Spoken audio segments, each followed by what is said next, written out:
हरे कृष्णा, राधे राधे। सभी भक्तों को सादर प्रणाम।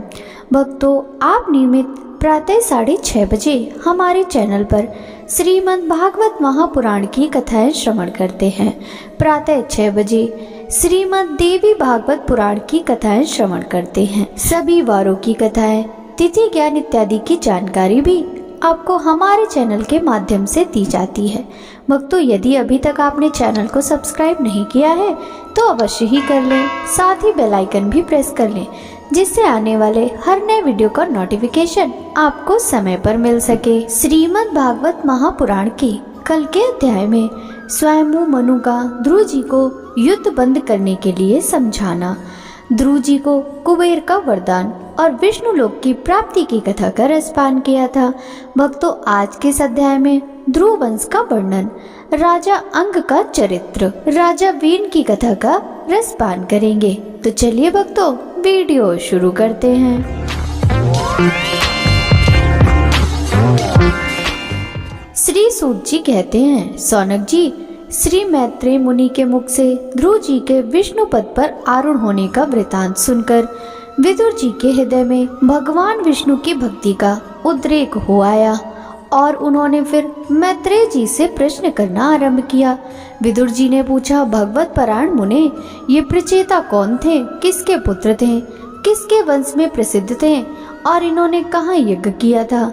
भगवान के दर्शन से कृतार्थ नारद जी परम भागवत हैं, ऐसा मैं मानता हूँ। उन्होंने 5 रात का निर्माण करके श्रीहरि की पूजा पद्धति रूप क्रिया योग का उपदेश किया है। जिस समय प्रचेतागण स्वधर्म का आचरण करते हुए भगवान यज्ञेश्वर की आराधना कर रहे थे, उसी समय भक्त प्रवर नारद जी ने ध्रुव का गुणगान किया था। ब्राह्मण, उस स्थान पर उन्होंने भगवान की जिन जिन लीला कथाओं का वर्णन किया था, वे सब पूर्ण रूप से मुझे सुनाइए, मुझे उनके सुनने की बड़ी इच्छा है। श्री मैत्रेय जी ने कहा, विदुर जी, महाराज ध्रुव के वन चले जाने पर उनके पुत्र उत्कल ने अपने पिता के सार्वभौम वैभव और राज सिंहासन को अस्वीकार कर दिया। वह जन्म से ही शांत चित्त, आसक्ति शून्य और समदर्शी था तथा संपूर्ण लोकों को अपनी आत्मा में और अपनी आत्मा को संपूर्ण लोकों में स्थित देखता था। उसके अंतःकरण का वासना रूप मल अखंड योग अग्नि से भस्म हो गया था, इसीलिए वह अपनी आत्मा को विशुद्ध बोध रस के साथ अभिन्न आनंदमय और सर्वत्र व्याप्त देखता था। वह सब प्रकार के भेद से रहित प्रशांत ब्रह्म को ही वह अपना स्वरूप समझता था तथा अपनी आत्मा से भिन्न कुछ भी नहीं देखता था। वह अज्ञानियों को रास्ते आदि साधारण स्थानों में बिना लपट की आग के समान मूर्ख, अंधा, बहिरा, पागल अथवा गूंगा सा प्रतीत होता था। वास्तव में ऐसा था नहीं, इसलिए कुल के बड़े बूढ़े तथा मंत्रियों ने उसे मूर्ख और पागल समझकर उसके छोटे भाई भ्रमिपुत्र वत्सर को राजा बनाया। वत्सर की प्रेसी भार्या स्ववीरथी के गर्भ से पुष्पाण, तिग्मकेतु, इश, ऊर्ज, वसु और जय नाम के 6 पुत्र हुए। पुष्पाण के प्रभा और दोसा नाम की 2 स्त्रियां थीं। उनमें से प्रभा के प्रातः, मंधिन और सायन ये 3 पुत्र हुए। दोष के प्रदोष, निशीत और व्युष्ट ये 3 पुत्र हुए। व्युष्ट ने अपनी भार्या पुष्करणी से शर्वतेजा नाम का पुत्र उत्पन्न किया। उसकी पत्नी आकुति से चक्षु नामक पुत्र उत्पन्न हुआ। चाक्षुष मनवंतर में वही मनु हुआ।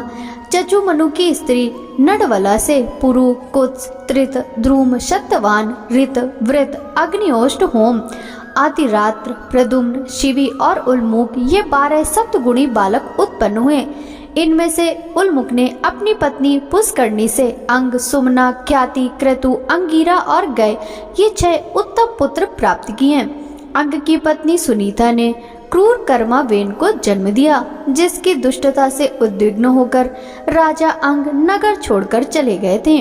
प्यारे विदुर जी, मुनियों के वाक वज्र के समान अमोघ होते हैं। उन्होंने कुपित होकर वेन को शाप दिया। जब वह मर गया तब कोई राजा न रहने के कारण लोक में लुटेरे के द्वारा प्रजा को बहुत कष्ट होने लगा।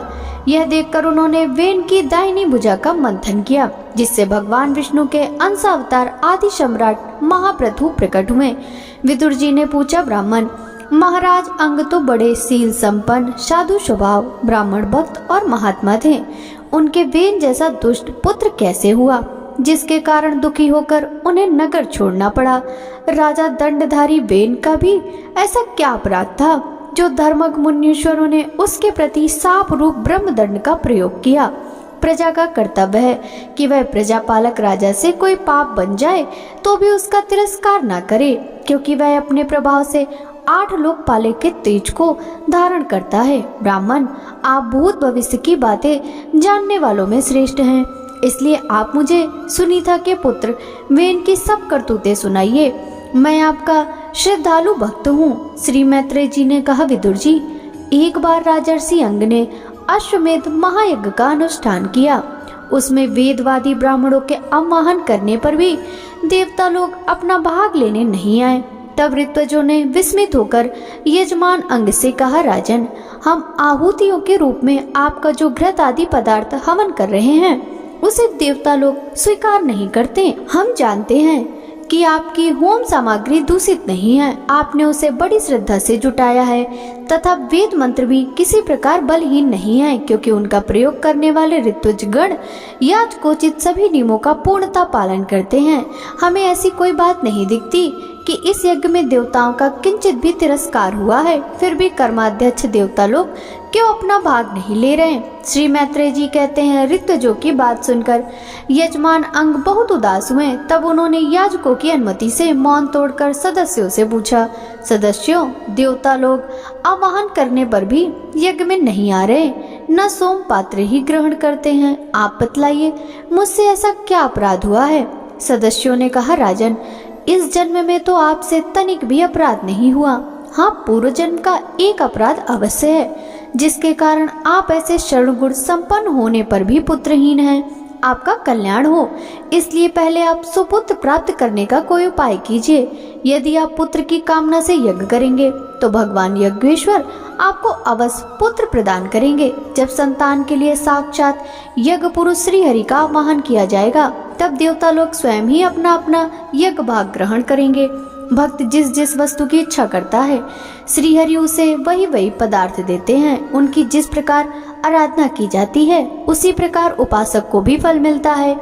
इस प्रकार राजा अंग को पुत्र प्राप्ति कराने का निश्चय कर ऋत्विजों ने पशु में यज्ञ रूप में रहने वाले श्री विष्णु भगवान के पूजन के लिए पुरोडास नामक चरु समर्पण किया। अग्नि में आहुति डालते ही अग्निकुंड से सोने के हार और शुभ वस्त्रों से विभूषित एक पुरुष प्रकट हुए। वे एक स्वर्ण पात्र में सिद्ध खीर लिए हुए थे। उदार बुद्धि राजांग ने याजकों की अनुमति से अपनी अंजलि में वह खीर ले ली और उसे स्वयं सूंघकर प्रसन्नता पूर्वक अपनी पत्नी को दे दिया। पुत्रहीना रानी ने वह पुत्र प्रदायिनी खीर खाकर अपने पति के सहवास में गर्भ धारण किया। उससे यथा समय उसके एक पुत्र हुआ। वह बालक बाल्यावस्था से ही अधर्म के वंश में उत्पन्न हुए अपने नाना मृत्यु का अनुगामी था, इसलिए वह भी अधार्मिक ही हुआ।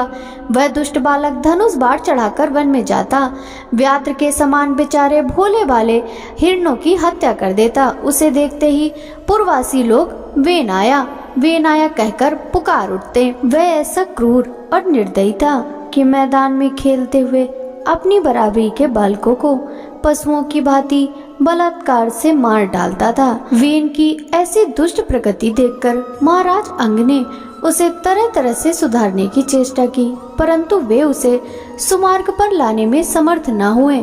इससे उन्हें बड़ा ही दुख हुआ।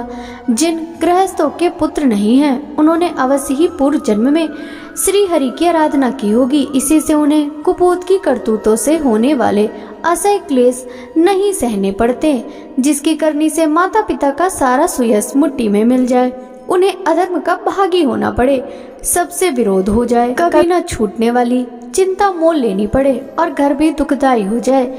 ऐसी नाम मात्र की संतान के लिए कौन समझदार पुरुष लज्जावेगा? वह तो आत्मा के लिए एक प्रकार का मोहमय बंधन ही है।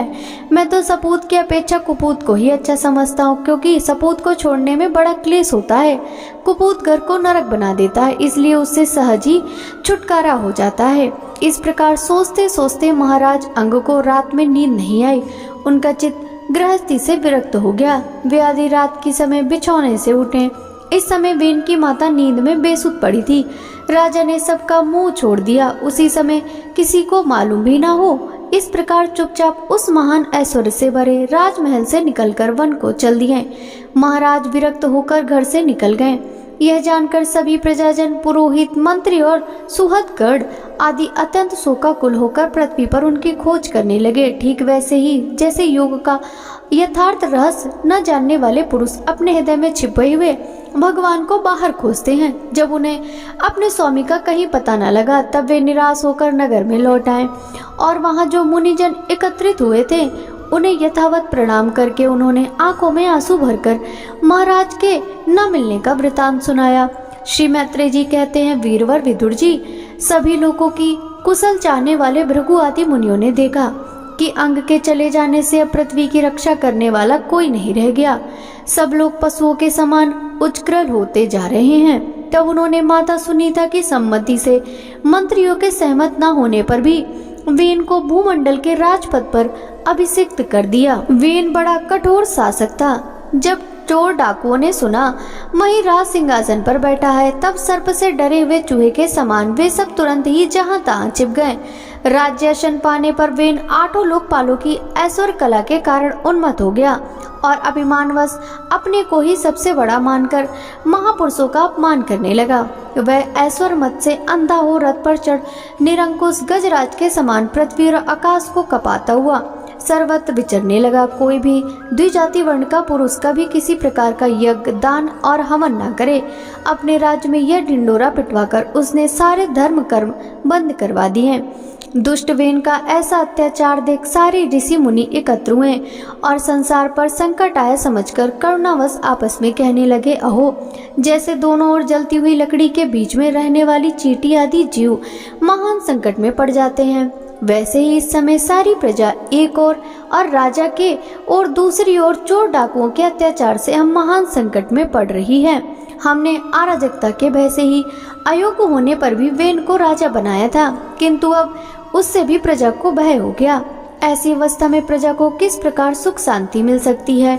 सुनीता की कोख से उत्पन्न हुआ यह वेन स्वभाव से ही दुष्ट है, परंतु सांप को दूध पिलाने के समान इसको पालने वालों के लिए अनर्थ का कारण हो गया। हमने इसे प्रजा की रक्षा करने के लिए नियुक्त किया था, यह आज उसी को नष्ट करने पर तुला है। इतना सब होने पर भी हमें इसे समझाना अवश्य चाहिए। ऐसा करने से इसके किए हुए पाप हमें स्पर्श नहीं करेंगे। हमने जानबूझकर दुराचारी वेन को राजा बनाया था, किंतु यदि समझाने पर भी यह हमारी बात नहीं मानेगा तो लोक के धिक्कार से दुग्ध हुए इस दुष्ट को हम अपने तेज से भस्म कर देंगे।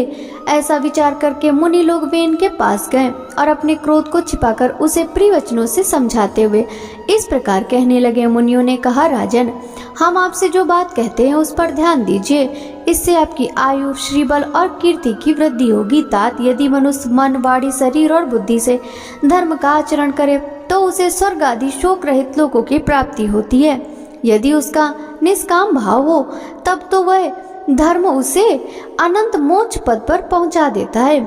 इसलिए वीरवर, प्रजा का कल्याण रूप वह धर्म के आपके कारण नष्ट नहीं होना चाहिए। धर्म के नष्ट होने से राजा भी ऐश्वर्य से च्युत हो जाता है। जो राजा दुष्ट मंत्री और चोर आदि से अपनी प्रजा की रक्षा करते हुए न्याय अनुकूल कर लेता है, वह इस लोक में और परलोक में दोनों जगह सुख पाता है। जिसके राज अथवा नगर में वर्णाश्रम धर्मों का पालन करने वाले पुरुष स्वधर्म पालन के द्वारा भगवान यज्ञ पुरुष की आराधना करते हैं, महाभाग अपनी आज्ञा का पालन करने वाले उस राजा से भगवान प्रसन्न रहते हैं, क्योंकि वे ही सारे विश्व की आत्मा तथा संपूर्ण भूतों के रक्षक हैं। भगवान ब्रह्मा आदि जगदीश्वरों के भी ईश्वर हैं। उनके प्रसन्न होने पर कोई भी वस्तु दुर्लभ नहीं रह जाती। तभी तो इंद्र आदि लोकपालों के सहित समस्त लोग उन्हें बड़े आदर से पूजा उपहार समर्पण करते हैं। राजन, भगवान श्री हरि समस्त लोकपाल और यज्ञों के नियंता हैं। वे वेद तय रूप, द्रव्य रूप और तपा स्वरूप हैं। इसलिए आपके जो देशवासी आपकी उन्नति के लिए अनेक प्रकार के यज्ञों से भगवान का यजन करते हैं, आपको उनके अनुकूल ही रहना चाहिए। जब आपके राज्य में ब्राह्मण लोग यज्ञों का अनुष्ठान करेंगे, तब उनकी पूजा से प्रसन्न होकर भगवान के अंश रूप देवता आपको मनचाहा फल देंगे। अतः वीरवर, आपको यज्ञ आदि अनुष्ठान बंद करके देवताओं का तिरस्कार नहीं करना चाहिए। वेन ने कहा, तुम लोग बड़े मूर्ख हो, खेद है तुमने अधर्म में ही धर्म बुद्धि कर रखी है, तभी तो तुम जीविका देने वाले मुझ साक्षात पति को छोड़कर किसी दूसरे जार पति की उपासना करते हो। जो लोग मूर्खतावश राजा रूप परमेश्वर का अनादर करते हैं, उन्हें ना तो इस लोक में सुख मिलता है और न परलोक में ही। अरे, जिसमें तुम लोगों की इतनी भक्ति है वह यज्ञ पुरुष है कौन?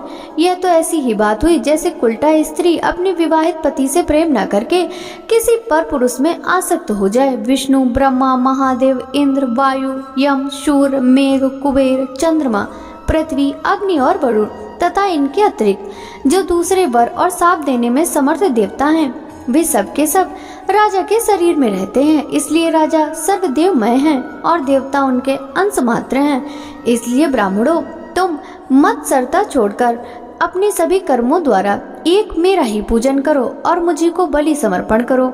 भला मेरे सिवा और कौन अग्र पूजक का अधिकारी हो सकता है?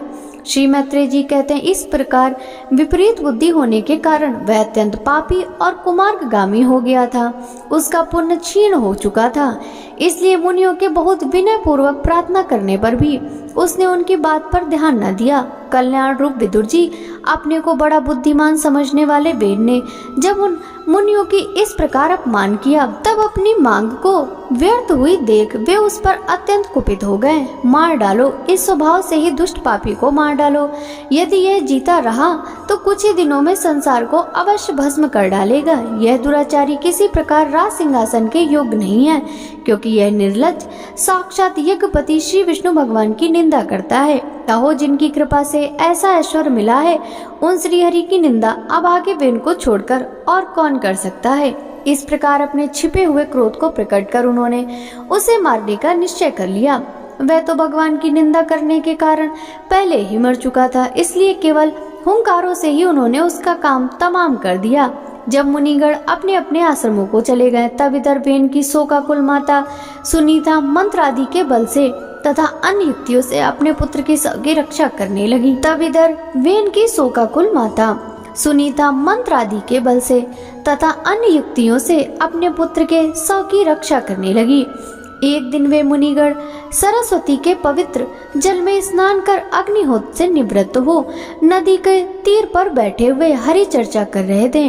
उन दिनों लोक में आतंक फैलाने वाले बहुत से उपद्रव होते देखकर वे आपस में कहने लगे, आजकल पृथ्वी का कोई रक्षक नहीं है, इसलिए चोर डाकुओं के कारण उसका कुछ अमंगल तो नहीं होने वाला।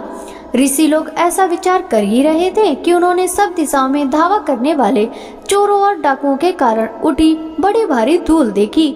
देखते ही वे समझ गए कि राजा वेन के मर जाने के कारण देश में अराजकता फैल गई, राज्य शक्तिहीन हो गया और चोर डाकू बढ़ गए हैं। यह सारा उपद्रव लोगों का धन लूटने वाले तथा एक दूसरे के खून के प्यासे लुटेरों का ही है। अपने तेज से अथवा तपोबल से लोगों को ऐसी कुप्रवृत्ति से रोकने में समर्थ होने पर भी ऐसा करने में हिंसा आदि दोष देखकर उन्होंने इसका कोई निवारण नहीं किया।